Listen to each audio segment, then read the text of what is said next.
sommes à l'apogée de la civilisation grecque, un moment unique dans l'histoire de l'humanité. La ville d'Athènes est alors le laboratoire des sciences balbutiantes, l'atelier des arts en plein épanouissement et la forge d'un modèle inédit de gouvernement, la démocratie. Un idéal de beauté s'y élabore. Cet idéal prend corps dans le marbre d'un monument destiné à devenir le symbole de la civilisation occidentale, le Parthénon. L'histoire de sa construction, la perfection de son architecture, la splendeur de ses sculptures sont légendaires.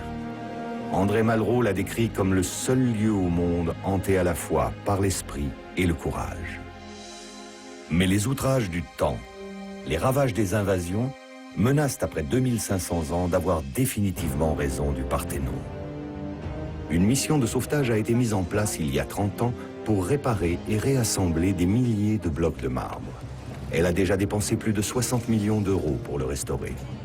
Il y a 25 siècles, les Athéniens avaient réussi à le construire en moins de 9 ans. La qualité et la précision de leur travail sont sans égal, même pour nous aujourd'hui qui disposons des dernières technologies. Mais la technologie a ses limites. Et en restaurant le Parthénon, il a bien fallu se rendre à l'évidence. Les Grecs de l'époque classique pouvaient jouer sur les illusions d'optique, appliquer rigoureusement des règles de proportion et défier les lois de la géométrie pour construire avec une rapidité prodigieuse une forme parfaitement belle. Les artisans en ce temps-là inventaient des techniques qu'aucun traité ne nous a léguées. Le Parthénon a révélé ses secrets enfouis dans ses pierres à ceux qui ont pris le temps de le comprendre.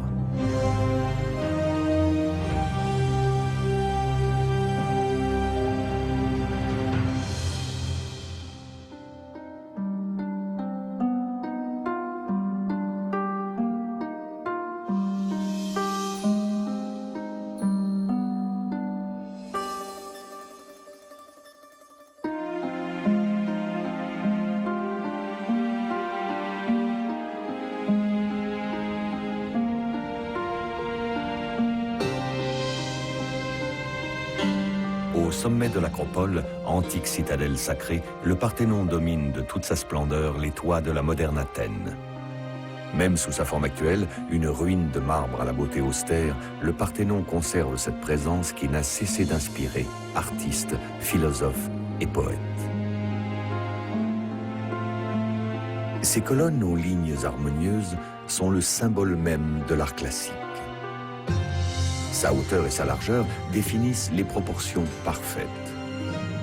Et ces sculptures d'origine, dont la beauté fut l'objet de toutes les convoitises, n'ont pas résisté au pillage.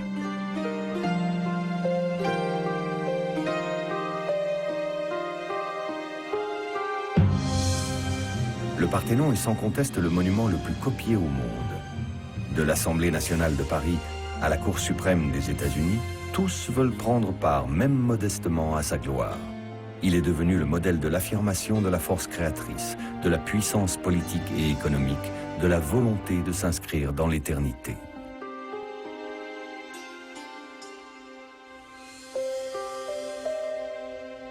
Mais il n'est plus que l'ombre de lui-même.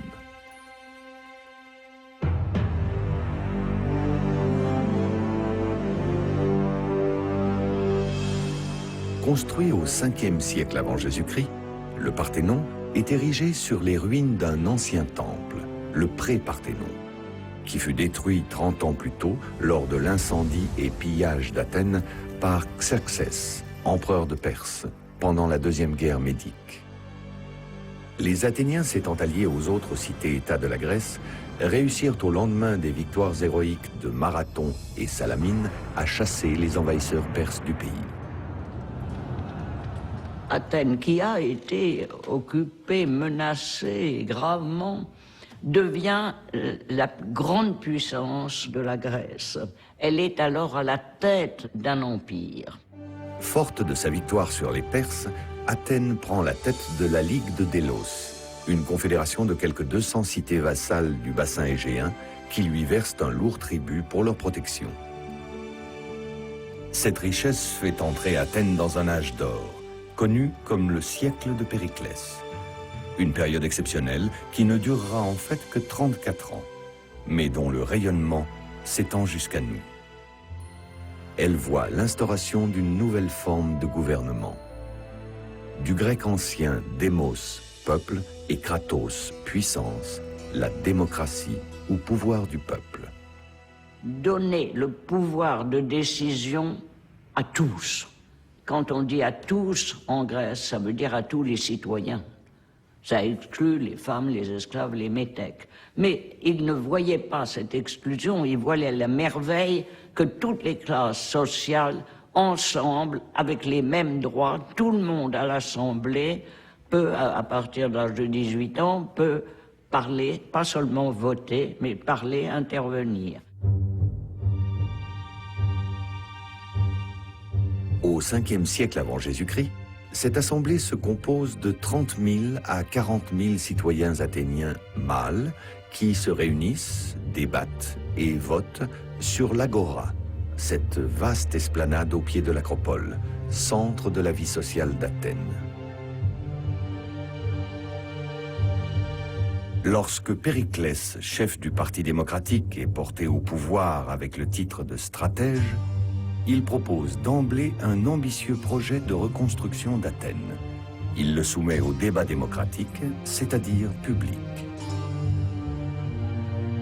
Preuve de la confiance des Athéniens en leur avenir, ceux-ci décident alors de consacrer l'argent destiné à la défense du pays, à la reconstruction de l'acropole et de son monument le plus emblématique, le Parthénon. Le projet de réparer l'acropole et de faire des temples magnifiques est certainement né chez Périclès très tôt. Il est influent en politique, il prend la maîtrise des affaires en 461. Il a voulu que ce soit à la fois l'image de la grandeur d'Athènes, mise sous la protection d'Athéna, et l'image aussi du sens de la beauté qui s'y cultivait, de la culture, de la collaboration artistique. C'est vraiment devenu un symbole. Joyau de l'acropole, le Parthénon se dressait au milieu d'un vaste complexe de portes monumentales, les propylées, de théâtres, de sanctuaires, d'hôtels et de statues érigées en l'honneur des hommes illustres, des héros et des dieux. La nouvelle grandeur d'Athènes nourrit l'esprit de ses meilleurs concitoyens et attire ceux des autres cités. Socrate y enseigne la philosophie. Hippocrate donne à la médecine ses fondements. Les premiers historiens et géographes, Hérodote et Thucydide, rendent compte du monde qui se construit sous leurs yeux.